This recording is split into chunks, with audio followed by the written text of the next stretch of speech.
शिरूरच्या पिंपरखेडमध्ये पुन्हा एकदा भर दिवसा बिबट्यानं मेंढपाळाच्या वाड्यावरील घोड्यावर हल्ला केल्याचा धक्कादायक प्रकार घडलेला आहे।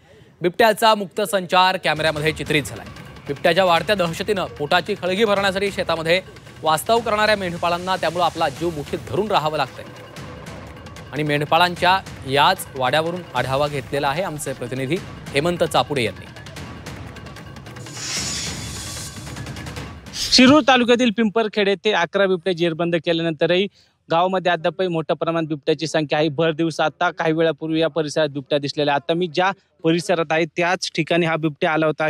आपण जर या ठिकाणी पाहिलं तर मेंढपाळाचा वाडा आणि या घोड्यावरती बिबट्याने या ठिकाणी हल्ला करण्याचा प्रयत्न केला। उसाच्या शेत आणि त्या ठिकाणी सुद्धा बिबट्याने ऊसतोड करणारी एक महिला होती, तिच्यावरती सुद्धा हल्ला करण्याचा प्रयत्न केला। आपल्यासोबत या ठिकाणचे मेंढपाळ आहेत, काय सांगाल? काही वेळापूर्वीच हा बिबट्या तुमच्या समोर न गेला, अक्षरशः घोडीवरती हल्ला करण्याचा प्रयत्न केला। 10 मिनिटापूर्वी आम्ही तिथं वाड्यावर होतो आणि इकडून ऊसाच्या शेतामधून निघाला आणि इथं काँग्रेसात येऊन थांबला आणि घोड्यावर हल्ला करायचा प्रयत्न चालू होता त्याचा, पण ते घोडे बुजाल्यामुळे आम्ही पाहिलं त्याला घोडे कशासाठी एवढे घाबरले। तेव्हा उठून बघत होतो तो बिबट्या होता, त्याचा हल्ला करण्याचा प्रयत्न चालू होता, पण आम्ही तिकडून निघाल्याच्या नंतर तो तिथं काँग्रेसाच्या शेतामध्ये दबी धरून बसला।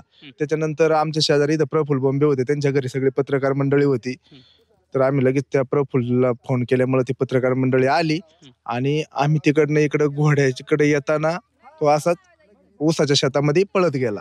आणि याच्या आधी सकाळी पण शेजारी ऊस तोडी चालू आहे, त्यांच्या पण महिलेवर त्यांनी सकाळी हल्ला करण्याचा प्रयत्न केला, पण माणसाचं शेजारी असल्यामुळे त्याचा काय हल्ला शक्यतो झाला नाही। तर रोजच आम्हाला बिबट्याचा सामना करावा लागतोय, रोजच।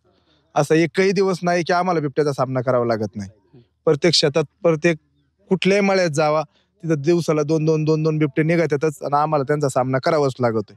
त्याच्यामुळे आता आम्ही ना पूर्ण वैतागलोय, आम्हाला असं झालं आता हे काय करायचं। Hemant Chapude, Zee Media, Shirur, Pune.